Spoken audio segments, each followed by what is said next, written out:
Vamos a hablar acerca de los pastores. Entonces leamos aquí Efesios 4:11, dice: y él mismo constituyó a unos apóstoles, a otros profetas, a otros evangelistas, a otros pastores y maestros, a fin de perfeccionar a los santos para la obra del ministerio, para la edificación del cuerpo de Cristo. Ahora, si fuera tan amable cerrar sus ojos, vamos a orar y poner este tiempo en las manos del Señor. Padre, bueno, gracias en el nombre de Jesús por este privilegio que tenemos de estar acá en tu casa, de poder recibir tu palabra. Gracias porque tu palabra nos transforma, tu palabra nos guía, tu palabra trae vida y nuevas fuerzas a nosotros. Te pedimos que la semilla de tu palabra quede implantada en buena tierra en nuestros corazones y que dé fruto a su tiempo en el nombre de Jesús. Y todo el pueblo del Señor dice: amén y amén. Algunas personas, cuando hablan acerca de los dones ministeriales, que es como se llaman este grupo de dones,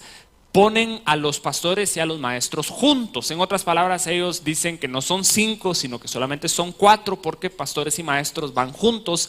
Porque si usted se dio cuenta en el pasaje, no dice otros delante de la palabra maestros, dice unos apóstoles, otros profetas, otros evangelistas, otros pastores y maestros. Entonces, como que los pone juntos. Es realmente cuestión de cada quien. Si usted los quiere poner juntos, póngalos juntos. Si usted los quiere separar, sepárelos. Realmente no es un debate tan importante. Sin embargo, sí hay buenas razones para considerar que hay una diferencia bastante importante entre los pastores y los maestros. Es decir, hay cierto traslape, hay cierta similitud entre un pastor y un maestro, pero no es lo mismo decir un pastor que decir un maestro, y lo voy a explicar por qué. Todos los pastores deben saber enseñar. 1 Timoteo capítulo 3, cuando habla acerca de los requisitos para ser un obispo, un pastor, dice que debe ser apto para enseñar. Entonces todos los pastores deben saber enseñar. Sin embargo, no todos los que saben enseñar necesariamente son pastores. Hay muchas personas a las cuales Dios les ha dado el don de la docencia, pero que no se desenvuelven necesariamente en el ministerio pastoral. Entonces hagamos un pequeño experimento. A ver, levanten la mano todos los que tuvieron un maestro. Espérese, que tuve un maestro, sí, pero. Entonces, todos los que tuvieron un maestro, puede ser primaria, secundaria, básico, universidad, no sé. Pero ¿cuántos aquí tuvieron un maestro muy, muy malo? No me digan el nombre, obviamente, solo levanten la mano todos que tuvieron un maestro muy, muy malo. A ver, no tantos, sí, varios, sí, verdad que sí, no lo quieren admitir, pero sí. Un maestro mala onda, mala pata, que no sabía lo que estaba hablando, o que era abusivo de repente, o que no le importaba a los estudiantes, o que hacía perder a los estudiantes. Muy bien, entonces malas experiencias, ¿verdad? Ahora levanten la mano todos los que tuvieron un muy buen maestro, en cualquier nivel, en cualquier área. Levanten la mano un maestro que usted diga, no, espero que no sea usted de aquellos que se enamoraban de sus maestros, no, pero no estoy hablando de eso. Cuando hay un maestro muy bueno, no estoy hablando de eso, ¿sí? Muy bueno en el sentido de su docencia, ¿verdad? Entonces, que usted sentía ánimo, placer, gusto de entrar a la clase con él y que le explicaba. Es interesante porque si usted se pone a pensar en los temas o las materias que a usted le gustan, probablemente a usted le gustan porque usted tuvo un buen maestro, ¿verdad? Entonces, si a usted no le gustan las matemáticas, probablemente porque usted no tuvo un maestro que le supo explicar. Pero a las personas que les gusta la matemática, yo no soy una de esas personas, pero las personas que les gusta la matemática usualmente es porque tuvieron un maestro que les explicó de una manera que decía, wow, esto tiene sentido. Y entonces es eso. Obviamente los buenos maestros no son pastores, necesariamente no han sido llamados a pastorear, pero entonces sí hay cierto traslape ahí en eso. Pero es importante que sepamos por qué nosotros necesitamos cada uno de estos regalos en nuestras vidas. Y lamentablemente hoy día hay muchas personas que creen que no necesitan de un pastor. Hay personas que dicen, yo tengo a mi iglesia, o mejor dicho, tengo mi relación con Dios, yo busco al Señor, pero yo no creo en la iglesia, y menos los pastores, ¿verdad? Cuando empezamos a poner publicidad en Facebook para la serie de lo que la iglesia no enseña, rápido salen a criticar y atacar a los pastores, ¿verdad? Así que se aprovechan, que son unos dios, que no sé cuánto. Entonces hay muchas personas que dicen, yo no necesito un pastor. Déjenme explicarle por qué muchas personas piensan que no necesitan un pastor. Es porque lamentablemente han sido abusados espiritualmente por un mal pastor. Y sí, lamentablemente hay muchos malos pastores, pero el hecho de que hayan malos pastores no significa que no hayan buenos pastores, porque tenemos un buen pastor, que es Cristo, y eso tampoco significa que no necesitemos pastores. Entonces hoy vamos a hablar de qué es un pastor y qué no es un pastor. Pero antes de eso, vamos a ver pues cuántos conocen, qué tan bien conocen ustedes a su pastor. A ver, ¿cuántos puntos creen ustedes que les voy a presentar el día de hoy en el mensaje? Muy bien, ¿eh? Oye, en el segundo todos se ganan. Pero son 3, ¿verdad? Ustedes sí me conocen. Muy bien, entonces 3 puntos. Número 1, ¿qué es un pastor? ¿Sí? Este es el primer punto. ¿Qué es un pastor? La palabra pastor aparece 18 veces en el Nuevo Testamento. Todas las demás veces, excepto acá en Efesios se utiliza en un contexto eclesiástico, es decir, estamos hablando de un pastor, de un ministro, de alguien que está a cargo de una congregación. Pero en las demás veces, las otras 17 veces, aparece en el contexto de un pastor de ovejas, o sea, un pastor que es la persona encargada de cuidar literalmente a un rebaño de ovejas. Entonces quiero mostrarles varios versículos y yo le voy a ir mostrando esto y le pido que usted se quede conmigo, que usted vaya apuntando, que vaya buscando estos versículos porque es muy importante. Primera de Pedro capítulo 5, por favor, verso 2. Primera de Pedro capítulo 5, verso 2 dice: cuiden de la grey de Dios que está bajo su cuidado. Esta palabra cuiden también se puede traducir como pastoreen la grey de Dios o el rebaño de Dios que está bajo su cuidado. Pero háganlo, dice, de manera voluntaria y con el deseo de servir y no por obligación ni por el mero afán de lucro. No traten a la grey como si ustedes fueran sus amos. Al contrario, sírvanle de ejemplo. Así, cuando se manifieste el príncipe de los pastores, ustedes recibirán la corona incorruptible de gloria. ¿Ok? Entonces, ¿por qué necesitamos un pastor? Muy sencillo. Un pastor es alguien que cuida de nosotros. ¿Sí? ¿Estamos de acuerdo? Muy sencillo. Un pastor es alguien que cuida o que vela por nuestro bienestar espiritual. Esa es la responsabilidad primaria de un pastor. Un pastor no debe, según este pasaje, señorear o dominar sobre su congregación. Usted, mi amado hermano, no necesita un señor porque usted tiene un señor. Entonces usted no necesita otra persona que intente ser su señor. Si lo que usted necesita es alguien que cuide de usted, que cuide de su alma, que se preocupe por usted. Y esto es lo que significa la palabra pastor. Busque conmigo, por favor, Hechos capítulo 20, verso 28. Este es un principio muy importante. En el contexto de este pasaje está el apóstol Pablo hablando con unos ancianos de la iglesia de Éfeso. Pablo está a punto de zarpar y él sabe que él nunca más volverá a ver a estas personas, entonces les está dando una última palabra de exhortación. Hechos capítulo 20, verso 28, el apóstol Pablo dice: yo les ruego que piensen en ustedes mismos y que velen por el rebaño sobre el cual el Espíritu Santo los ha puesto como obispos. Pero vea esta última parte: para que cuiden de la iglesia del Señor. Digan todos conmigo: la iglesia del Señor. ¿De quién es la iglesia? Del Señor. Dice que Él ganó por su propia sangre.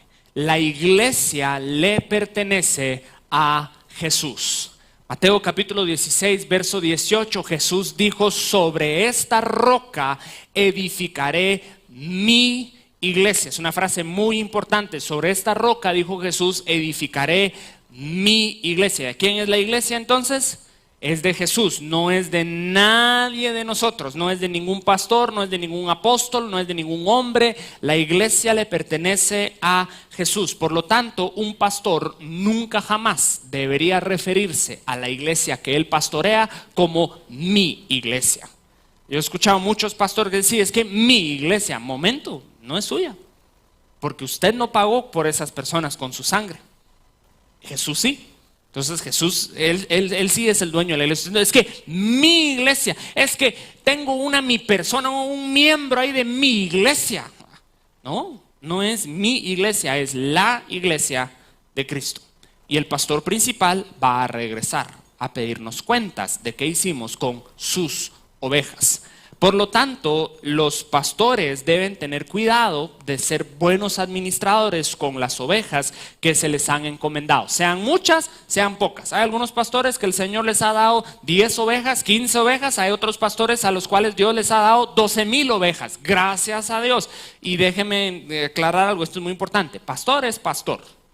¿Sí? Todos tienen la misma autoridad espiritual. Nosotros somos los que nos hacemos bolas queriendo ser muy espirituflaicos porque vemos un pastor con una iglesia grande y ya no le decimos pastor. Ahora es apóstol. Pase adelante. La Biblia no dice eso. La Biblia no dice si tenés 3,000 sos apóstol, si tenés 5,000 sos querubín, si tenés 10,000 sos miembro de la Trinidad. No dice eso. Nosotros somos los que nos hacemos bolas y vemos con malos ojos o de manera despectiva a un pastor de una iglesia tal vez pequeña. Nosotros decimos, tan lindo el pastor. En cambio entra un pastor que tiene 10,000, ¡oh, pastor! Dice, no, pastor es pastor. Todos son iguales, porque todos le sirven al gran pastor de las ovejas. Por lo tanto, los pastores deben tener cuidado de un enemigo que es el celo ministerial. Uno de los peores enemigos de las iglesias y de los pastores es el celo ministerial. ¿Qué es el celo ministerial? El celo ministerial es cuando el pastor o el líder comete el error de pensar que la iglesia o los miembros le pertenecen a él. Y eso es muy, muy, muy peligroso. ¿Cómo se manifiesta el celo ministerial? Déjeme darle dos maneras rápidamente de cómo se manifiesta el celo ministerial. Una de las maneras que se puede manifestar es cuando los pastores no dejan que otros líderes se desarrollen dentro de la iglesia. Eso es celo ministerial. De repente hay un pastor o un líder, mejor dicho, que está ahí levantándose, el Señor le ha dado dones y él está usando los dones, pero de repente el pastor como que siente que está ganando popularidad dentro de la congregación, como que la congregación recibe de él, y lo que hacen muchos pastores es meterle zancadilla, como diríamos aquí en Guatemala. ¡Ja! ¿Quién es él para se va a quedar con la iglesia? ¡Fras! Y lo vamos a poner en disciplina para que deje de estar molestando. Y tenemos que entender que el papel del pastor es entrenar y desarrollar nuevos líderes. No es para controlar, ni manipular, ni adueñarse de las personas. Entonces, el celo ministerial de manera interna se manifiesta de esa manera. Se manifiesta no dejando que otros líderes se desarrollen. Solo el pastor puede orar, solo el pastor puede ungir, solo el pastor puede predicar, solo el pastor. Así no funciona el cuerpo de Cristo. Somos muchos miembros. Y todos tenemos una función especial. Su nariz es muy buena para respirar, es muy mala para correr. ¿Verdad? Sus manos son buenas para aferrarse a cosas, pero sus manos no son buenas para caminar. ¿Alguna vez ha intentado caminar de manos? ¿Cómo cuesta? Entonces todos somos miembros, pero somos diferentes miembros del cuerpo. De otra manera en que se manifiesta el celo ministerial es de manera externa, cuando los pastores dejan de pensar en reino y comienzan a pensar en iglesia. En otras palabras, tenemos que ser más grandes, más poderosos, más influyentes, más adinerados, más prósperos que aquella otra iglesia. Tenemos que ser es una competencia, es una comparación, y eso es muy, muy, muy peligroso. Yo lo vi mucho creciendo en la familia en la que yo crecí. Yo acompañaba mucho a mi papá a ir a predicar. Yo me iba de bajista, pues a bajar todas las cosas. Por eso yo era el bajista, entonces no toco el bajo. Pero yo me iba con mi papá y era muy interesante. Yo aprendí mucho allí. Porque siempre cuando el pastor de la otra iglesia no conocía a mi papá, siempre había un poquito como de roce, y una de las preguntas que le hacían siempre era: ¿cuánta gente tiene usted en su iglesia? Pero no era con el ánimo de saber cuánto está haciendo el Señor ahí en la iglesia, sino la pregunta era para ver cómo estamos, ¿va? Pero como no lo hacían así directo, ¿va? Sino que preguntaban de una manera muy pandereta, ¿va? Pastor, ¿cuántas ovejas tiene usted pastando como parte de su rebaño? Está bueno vos, pero lo que querían era saber ¿cuánta gente había en la iglesia? Eso es lo que y eso es muy interesante, porque y ahora que su servidor es pastor, me he topado con muchas situaciones muy similares, donde hablo con otros pastores y se siente máxime que uno es joven, ¿verdad? Y que la iglesia ha crecido en poco tiempo, ¿verdad? ¿Qué importa? Esto no es importante, no se trata de números, se trata de reino. La iglesia de otro pastor, gloria a Dios, esta es nuestra iglesia, la iglesia del Señor, y nosotros vamos a hacer lo que el Señor nos ha pedido que hagamos acá. Entonces vamos a hablar de lo que hacen los buenos pastores, pero antes de eso vamos a hablar de lo que hacen los malos pastores. ¿Cómo son los malos pastores? Hechos capítulo 20, verso 29, por favor. Hechos capítulo 20, verso 29, el apóstol Pablo sigue hablando con los ancianos de Éfeso y les dice: yo sé bien que después de mi partida vendrán lobos rapaces que no perdonarán al rebaño. Vendrán lobos rapaces que no perdonarán al rebaño. Vea esto, mi amado hermano, esto es algo que necesitamos entender. Todo rebaño va a ser atacado por más de algún lobo. Donde hay un rebaño va a haber un lobo, a veces varios lobos, a veces regresa el mismo lobo. Y siempre es responsabilidad del pastor defender al rebaño de los lobos. El problema es de que no todos, y digo esto con todo respeto, pero no todos los que se llaman pastores son pastores. No todos los que dicen yo soy pastor son verdaderamente pastores, porque no todos tienen el llamado. Y cuando aparece un lobo, ahí es donde se puede dar la diferencia entre los que sí son pastores y los que no. Vea lo que dice Juan capítulo 10, verso 11. Juan capítulo 10, verso 11, Jesús nos da la diferencia entre los que son pastores y los que no. Juan capítulo 10, verso 11 dice Jesús: yo soy el buen pastor.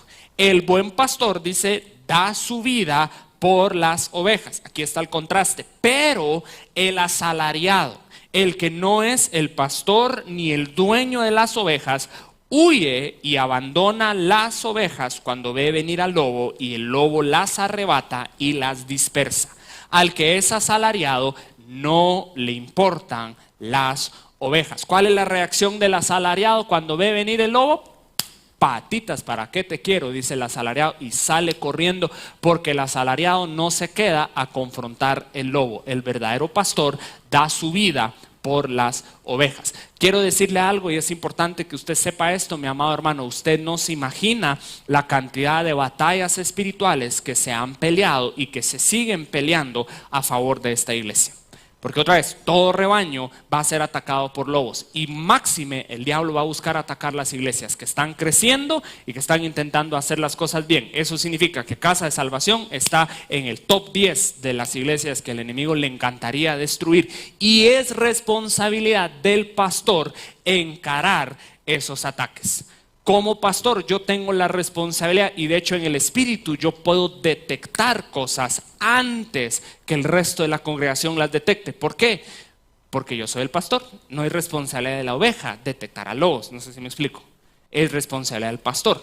Entonces han habido muchas veces en donde estoy orando y ahí viene algo. Hay algo allá afuera que está intentando atacar. Y hay veces, si usted se ha dado cuenta, a veces los sábados yo digo, vamos a orar para tomar autoridad sobre ciertas cosas, pero muchas veces yo solo tengo que tomar esta autoridad y encarar al enemigo y decir: no, diablo, tú no tienes entrada en Casa de Salvación, tú no te vas a llevarte con las tuyas. El Señor tiene buenos planes para esta congregación, y el Señor es el Dios y el Señor de esta iglesia. Y eso yo no se lo cuento para que, no, se lo estoy contando porque eso es parte de la responsabilidad de un pastor. El pastor debe velar por el bienestar de la casa, debe velar por el ambiente espiritual de la casa. Es responsabilidad del pastor determinar qué cosas se permiten espiritualmente y qué cosas no. Por eso es de que, otra vez, yo no estoy de acuerdo con que un pastor sea súper celoso con su púlpito. Hay pastores que no dejan que nadie más predique. Si el pastor se enferma, lástima, no va a haber culto porque nadie más puede predicar, y no estoy de acuerdo con eso. Sin embargo, sí hay que tener muchísimo cuidado con a quién se permite estar aquí delante del púlpito. ¿Sabe por qué? Porque yo soy el responsable de que usted sea alimentado espiritualmente. La calidad de la comida, yo soy el responsable de verlo, y yo quiero que usted tenga buena comida espiritual cada vez que usted venga aquí a la iglesia. Entonces usted se da cuenta que son muy pocas las personas, aparte de su servidor, que comparten en la iglesia, y son personas a las que yo conozco, son personas que son de mi total confianza, y son personas que se han probado dignos de estar parados en este lugar. ¿Se ha dado cuenta usted que en los congresos y en las demás actividades, cuando tenemos invitados, no invitamos a cualquier persona, y casi que tendemos a invitar a las mismas personas? Si alguien dirá, ¿por qué otra vez se me han invitado? Es que no se trata de ver a quién invitamos, se trata de entender quién tiene lo que Dios tiene para usted, quién le va a dar buen alimento. Entonces, esos son un buen pastor encara el ataque. Un mal pastor, alguien que no es pastor, sale huyendo. Jeremías capítulo 23, verso 1. Veamos otra característica aquí de los malos pastores. Jeremías capítulo 23, verso 1 dice: ay de los pastores que destruyen y dispersan a las ovejas de mi rebaño. Por tanto, así ha dicho el Señor y Dios de Israel a los pastores que apacientan a su pueblo: Ustedes dispersaron a mis ovejas, no se hicieron cargo de ellas, sino que las espantaron. Por eso ahora voy a hacerme cargo de ustedes y de sus malas obras. Yo mismo reuniré al resto de mis ovejas, las haré venir de todos los países por los que las esparcí para devolverlas a sus apriscos. Allí se reproducirán y se multiplicarán. A cargo de ellas pondré pastores que las cuiden y alimenten, y nunca más volverán a tener miedo ni a asustarse, y ninguna de ellas se perderá. Uno de los mayores regalos que Dios le ha dado a los verdaderos pastores es el don de convocatoria. Un buen pastor junta a la gente, un buen pastor reúne a las personas y las personas se reúnen alrededor de un verdadero pastor. Pero los malos pastores dispersan y dividen a las personas. Un buen pastor reúne a las personas, un mal pastor las dispersa, las divide. Vea lo que dice Ezequiel capítulo 34, verso 1. Ezequiel capítulo 34, verso 1. La palabra del Señor vino a mí y me dijo: hijo de hombre, profetiza contra los pastores de Israel. Profetiza y diles que yo, su Señor y Dios, he dicho: ay de ustedes, los pastores de Israel, que solo cuidan de sí mismos. Ahora vea, esta última parte es tremenda. ¿Acaso no son los pastores los que deben cuidar de los rebaños? Ustedes, los pastores, se comen lo mejor, se visten con la lana, degüellan a las ovejas más engordadas, pero no cuidan de las ovejas. Los malos pastores dispersan a las ovejas, los buenos pastores reúnen a las ovejas. Entonces la pregunta sería: ¿cómo hacen los malos pastores para dispersar a las ovejas en lugar de reunirlas? Déjeme explicarle un par de maneras en que lo hacen. Número uno, lo pueden hacer utilizando el púlpito como una forma de castigar o condenar a la congregación. Hay veces en donde Dios sí confronta a través de su palabra, y hay veces en donde al pastor le toca hablar de temas que son delicados y se siente la resistencia, se siente como porque uno a veces quiere que le hagan masajito espiritual y cuchicuchi espiritual todos los domingos, y hay veces en donde hay que dar un poco de amor, pero del firme. Pero déjeme decirle algo: cuando Dios corrige, Dios siempre lo hace desde un punto de vista de amor y misericordia. Dios siempre nos dice: te amo, no quiero verte así, entonces corrige eso para que tú tengas una mejor vida. Esa es la corrección de parte de Dios. Pero hay pastores, y voy a hablar en buen chapín aquí, entonces pido disculpas, pero hay pastores que usan su púlpito para darle palo a la gente. Yo les dije que iba a hablar en buen chapín, ¿verdad? ¿Alguna vez usted ha ido a un servicio así, donde usted siente que solo están esperando ahí con el palo y usted sale ahí sintiéndose la peor cucaracha del mundo, el más carnal, el más pecador? A ver de qué piedra se va a quedar usted para dormir, porque solo y domingo tras domingo es palo y palo y palo y palo. Eso ya no es un buen pastor, porque eso no junta. Así no dan ganas de ir a la iglesia, ¿verdad que sí? Bueno, aquí, mira, aquí tenemos 3 palazos: a las 7:30, a las 9:30, a las 11:30, ¿va? ¿En qué horario quiere usted que le den duro? ¿Va? No. Ya no da gusto ir a la iglesia, porque usted sabe que solo lo van a atacar, solo lo van a condenar. Eso es una forma en que los malos pastores dispersan a las ovejas. Es muy peligroso cuando el pastor, otra vez voy a hablar en buen chapín, tira pedradas desde el púlpito. ¿Ha visto usted en donde el pastor empieza a tirar sus indirectas desde el púlpito? ¡Ay, quiénes aquí están en pecado! Vos estás venga, no, vos. Ay, entonces, porque a veces, y esto es algo muy normal, como pastor uno da consejería, y por lo tanto hay hermanos que vienen con casos que son delicados, pero eso jamás debe reflejarse desde el púlpito. O sea, yo jamás debo tomar mi púlpito para decir: aquí hay varios matrimonios. No, jamás. Tirar indirectas de esa manera, o predicar en contra de ciertas personas. Como me cae mal el hermanito, como me está haciendo cara, yo voy a predicar sobre la sujeción, porque hay un hermano que no me está haciendo caso. Entonces dice el Señor: tenés que obedecer a tu pastor, porque yo le llevo ganas a un hermanito que como que no me está haciendo caso. Terrible error, porque el púlpito se usa para predicar la santa y bendita palabra del Señor, solamente. Entonces hay que tener mucho cuidado con los pastores que usan su púlpito para predicar en contra de otras personas o para condenar a otras personas. También hay que tener cuidado, hasta la otra manera que se manifiesta esto, hay que tener cuidado con los pastores que utilizan su púlpito para predicar en contra de otras partes del cuerpo de Cristo. Otra vez, todos somos miembros del mismo cuerpo, pero hay pastores que utilizan su púlpito para predicar en contra de otras iglesias que les caen mal. y critican otras iglesias y otros movimientos, y sí, que los que no sé qué, que todo. Ahora creo que esto ha mermado un poquito, pero en años anteriores, especialmente con los pentecostales, ¿verdad? Había un problema en donde los de las demás iglesias tradicionales criticaban mucho, sí, que esos que bailan en las iglesias, ¿verdad? De plano no se les quitaron las ganas de bailar en el mundo y entonces por eso lo hacen en la iglesia, ¿verdad? Entonces yo sé que hay algunos hermanos que como que sí se les va la mano un poquito, pero no es bailar, es danzar, ¿verdad? Entonces no sé si usted vio un video de un hermanito que sí, el hermanito sí ya estaba en los pasos prohibidos, pero sí se vale moverse, ¿verdad? Entonces predicaban en contra del pantalón en las mujeres, predicaban en contra del maquillaje y se pasaban todo su tiempo criticando a otras partes del cuerpo de Cristo. Mire, hay que entender quién es el enemigo y quién no lo es. El enemigo es el diablo, no mi hermano.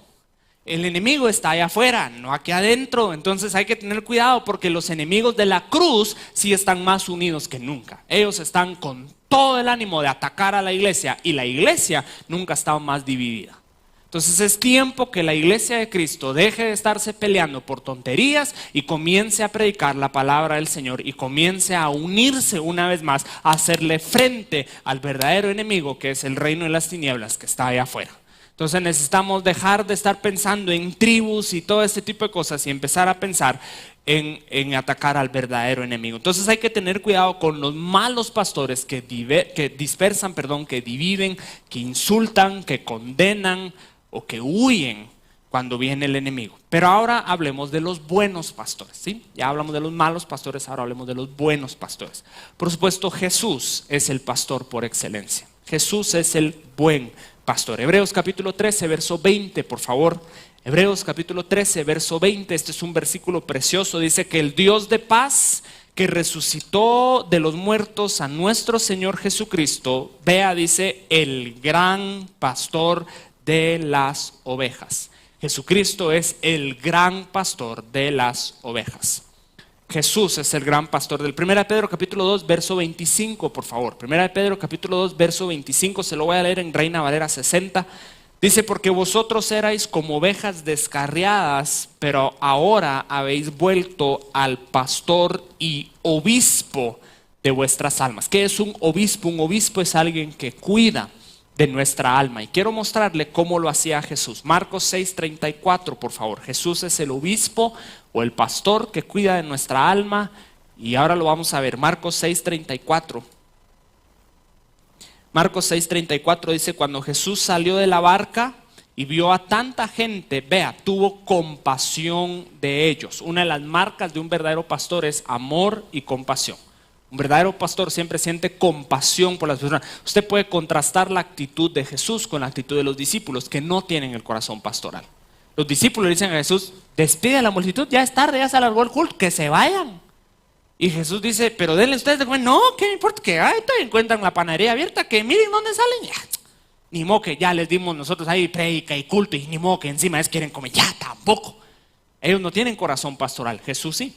Él ve a las multitudes, tiene compasión de ellas, dice, porque parecían ovejas sin pastor. Y vea, comenzó entonces a enseñarles muchas cosas. ¿Qué fue lo que hizo Jesús cuando vio un montón de ovejas sin pastor? Comenzó a alimentarlas. Un buen pastor siempre va a querer alimentar a las ovejas. Los buenos pastores siempre anhelan alimentar a las ovejas con un buen alimento. Entonces déjeme dejarle con esto. Hay dos cosas que un pastor general hace, un buen pastor hace, dos cosas. Un buen pastor alimenta y un buen pastor guía. Esas son las dos responsabilidades del pastor. El pastor debe alimentar y el pastor debe guiar. Hay pastores que dicen, a mí no me gusta predicar, a mí no me gusta enseñar. Yo cuido a la gente, yo abrazo a la gente, yo visito a la gente, pero a mí no me gusta. Un buen pastor tiene que alimentar. Y se alimenta de muchas maneras, pero se alimenta desde el púlpito. Entonces hay pastores que, como dijo un hermano, les afecta el nervio tímido, pero hay que superar el nervio tímido.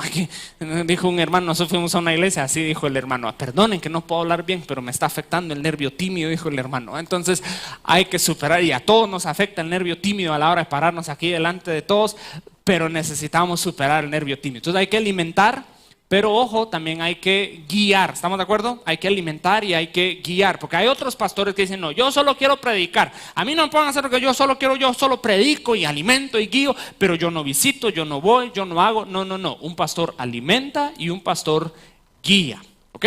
Entonces déjenme expresárselo de esta manera, el pastor general dispone y protege la visión y los valores de la iglesia. El pastor general dispone y protege la visión y los valores de la iglesia. En toda iglesia debería haber un grupo de ancianos, de líderes, pero el trabajo de ellos, escuche, es aconsejar y ayudar a gobernar la iglesia. En otras palabras, ellos son los encargados de ver que todas las áreas estén funcionando bien. Pero el pastor, y ojo, solo el pastor guía la iglesia. El pastor dispone y protege la visión y los valores de la iglesia. Entonces déjenme explicarle cómo funciona esto. Uno de los testimonios que hemos escuchado muy frecuentemente acá en la iglesia, y por lo cual nosotros le damos muchas gracias a Dios, es que cada vez que vienen personas nuevas, yo siempre intento acercarme a ellos y les pregunto cómo se sintieron, qué les pareció el servicio. Y casi siempre, bueno, realmente siempre me dicen, qué bonito pastor, que nos encantó el servicio. Y dicen esto, a ver si usted no está de acuerdo con esto, dicen, sentimos amor, sentimos paz, ¿verdad? Sentimos la presencia de Dios, ¿verdad que sí? Es lo que se siente, amén. ¿Por qué se siente eso? Porque los valores de la iglesia se alinean con los valores de usted. Usted está conectado con la visión y los valores de la iglesia. Pero, a ver si alguna vez usted no ha encontrado o no ha entrado a un servicio donde usted siente un choque. Usted dice, hay algo aquí que a mí no me cuadra, hay algo aquí que no me gusta. ¿Sabe por qué es? Porque usted no se está alineando con los valores y la visión de esa iglesia. En otras palabras, de repente usted siente un espíritu de control, un espíritu de manipulación, un espíritu de rencor o de contienda, y usted en su espíritu dice, esto a mí no me gusta. Es porque la visión y los valores de la iglesia no compaginan con usted. Entonces, el pastor dispone y protege la visión y los valores de la iglesia. Y esto es una parte muy importante del pastorado, porque Dios es un Dios de generaciones. La Biblia dice que Dios es el Dios de Abraham, de Isaac y de Jacob. Abraham son los ancianos, Jacob son los jóvenes, e Isaac son los que están en medio. Ni muy, ni tan, justo en medio. Algunos se están sintiendo identificados, pero hay que el Señor les hable. Mi punto es que nadie se escapa. Dios es el Dios de todas las generaciones y por lo tanto las iglesias tienen la responsabilidad de enseñar y de transmitir lo que Dios les ha dado a todas las generaciones. Uno de los mayores errores que se cometen en las iglesias es de que las iglesias se estancan en una generación. Y entonces aquí están las canciones que a nosotros nos gustan, sí pues, pero hace 40 años. Ahora ya no cantan esas mismas canciones y entonces nosotros cantamos alabaré y gloria a Dios por Juan vio a los redimidos. El problema es de que ahora los patojos nunca han visto a Juan ni sus redimidos ni nada por el estilo. Y entonces ellos dicen, yo no me siento identificado. Y el problema es de que las iglesias dicen, no, si no es alabaré no es nada. Error, porque Dios es el Dios de las generaciones. Dios es el Dios de Abraham, Dios es el Dios de Jacob, de Isaac, pero Dios también es el Dios de Jacob. Entonces Dios es el Dios de los voceros de Cristo. Dios bendiga a los voceros de Cristo. Pero ya no podemos alcanzar a jóvenes con la perdida oveja. ¿Sí estamos de acuerdo? ¿Sí? Ahora necesitamos que elevation, que redimidos, que vea que sí y todo. Y tal vez a usted no le gusta, pero en el cielo de repente, aunque sea una de reggaetón, se van a echar solo para que aquellos queden contentos y luego ya seguimos con... No, pero... Dios es el Dios de las múltiples generaciones y el error que los pastores y las iglesias cometen es que se quedan estancadas en una generación y luego ya no saben alcanzar la siguiente generación. Y entonces lo que sucede es de que muchas de esas iglesias se desvanecen. Hay iglesias acá en Guatemala que el Señor las levantó hace algún tiempo, hace bastante tiempo, y en su momento fueron iglesias increíblemente impactantes y ahora ya no lo son. ¿Sabe por qué? Lamentablemente es porque nos quedamos estancados con la fórmula del éxito y no entendemos que las estrategias van a cambiar y los líderes también van a cambiar. Estamos acá para hacer transición. Estamos acá para hacerle el paso a las nuevas generaciones. Eso significa varias cosas y con esto quiero cerrar. Número 1, siempre vamos a estar dispuestos en esta iglesia a cambiar estrategias y programas. No nos vamos a quedar estancados a decir, no, así lo tenemos que hacer porque tienen que ser 3 rapiditas y 2 despacitas y si no, al Señor no le gusta. No, si Vamos a cambiar estrategias y programas porque el Espíritu nos guía a hacerlo y eso es como lo vamos a hacer, ¿sí? Entonces no es que los jueves de conocer de aquí hasta que sea el octavo rapto, no necesariamente. Puede ser en algún momento Dios nos diga, hagan otra cosa y nosotros decimos, muy bien. No nos vamos a aferrar a nuestros programas. Otra cosa es de que esta iglesia siempre buscará invertir en la siguiente generación. ¿Sabe cuál es una de las formas en que nos dicen a nosotros? Mire, esto es una bendición porque nosotros somos una iglesia joven. A ver, levanten la mano todos los jóvenes. Todos ustedes deberían levantar la mano. Muy bien, excelente, muy bien. Somos una iglesia joven. Pero ¿saben cómo nos dicen? ¿Saben cómo nos dicen? Es tremendo. Nos dicen que somos una iglesia de puros güiros. ¿Entiendes? Una de puros güiros. Una vez estaba hablando yo con un líder de otra iglesia y me estaba preguntando cómo hacíamos el protocolo del COVID, de las reservaciones. Entonces le dije que lo hacíamos por WhatsApp y por redes sociales. Y entonces me dijo, es que ustedes sí lo pueden hacer. Dijo, porque ustedes son puros güiros. Cambio en mi iglesia son maduros. Me dijo, pues juzgando por usted, si todos son igual de maduros como usted, estaría yo preocupado, ¿va? Entonces, estamos jóvenes, amén, pero viene otra generación, ¿no? Entonces, estamos jóvenes, pero en algún momento ya no vamos a estar tan jóvenes, poquito menos jóvenes. Y entonces significa que esta iglesia debe siempre invertir en la siguiente generación. Eso significa los niños. Es una de las razones por las cuales nosotros atesoramos y privilegiamos y le damos tanta prioridad al equipo de niños y al servicio de niños. Porque mire, los de Disney Channel, los de Disney, los de Pixar, los demás, todos ellos invierten cientos de millones de dólares en adoctrinar a sus hijos con cosas del diablo. ¿Cómo no entonces la iglesia debe invertir en adoctrinar a sus hijos con la sana doctrina de la palabra de Dios?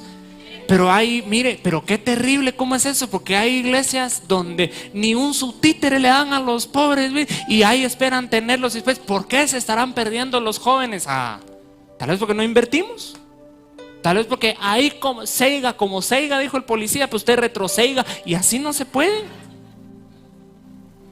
Entonces esta iglesia siempre buscará invertir en la siguiente generación. Esta iglesia siempre estará dispuesta a cederle el paso a la siguiente generación. Viene una nueva generación de líderes, mis amados hermanos, y nosotros tenemos que entrenar y equipar y preparar a esa generación de líderes, y cuando sea el momento, delegarles. Y eso, y perdón, voy a decir esto, espero no se asuste, pero eso significa absolutamente todo.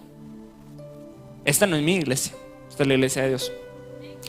Y Él en su misericordia y en su gracia me ha dado el privilegio de pastorear esta iglesia. Ya vamos para 5 años estando después en la iglesia. Esta iglesia va para 5 años y eso significa que yo también voy para 5 años de estar al frente de la congregación. Gracias a Dios por eso. Pero puede ser que en algún momento Dios diga, ok, te me vas para otro lado. Y mi respuesta, usted sabe cuál va a ser mi respuesta. Mi respuesta va a ser, muy bien, Señor. No se asusten, no me voy mañana. No se preocupe. Pero nadie aquí es eterno. Yo no soy eterno, Benja no es eterno, nadie es eterno, Grace no es eterna, nadie es eterno. Entonces no podemos decir, no, esta es mi iglesia, mis hermanos, mi gente, y aquí yo, no. Va a llegar alguien más y Dios dice, muy bien, ahora te vas vos y se queda esa otra persona. Perfecto, siempre estaremos dispuestos a hacerle el paso a la siguiente generación, pero nunca estaremos dispuestos a cambiar la visión y los valores de esta iglesia. La visión es: amamos la palabra, amamos la profecía y amamos al pueblo. Esa es la visión que Dios nos ha dado y jamás eso cambiará. Los valores del gozo y la excelencia y el amor y el servicio y la paz, eso jamás cambiará, porque todo lo demás sí podrá cambiar, pero la visión y los valores de esta iglesia nunca van a cambiar. Eso sí, jamás puede cambiar. Entonces usted va a recibir buena palabra acá, sus hijos van a recibir buena palabra acá, sus nietos van a recibir buena palabra acá, por siempre y hasta que el Señor venga o haga algo. Pero nosotros siempre vamos a estar acá con la misma visión. Los valores y la visión nunca van a cambiar. Amén, gloria a Dios. Entonces, buenos pastores, y que el Señor nos ayude a levantar y a ser parte de lo que el Señor está haciendo en esta nueva generación.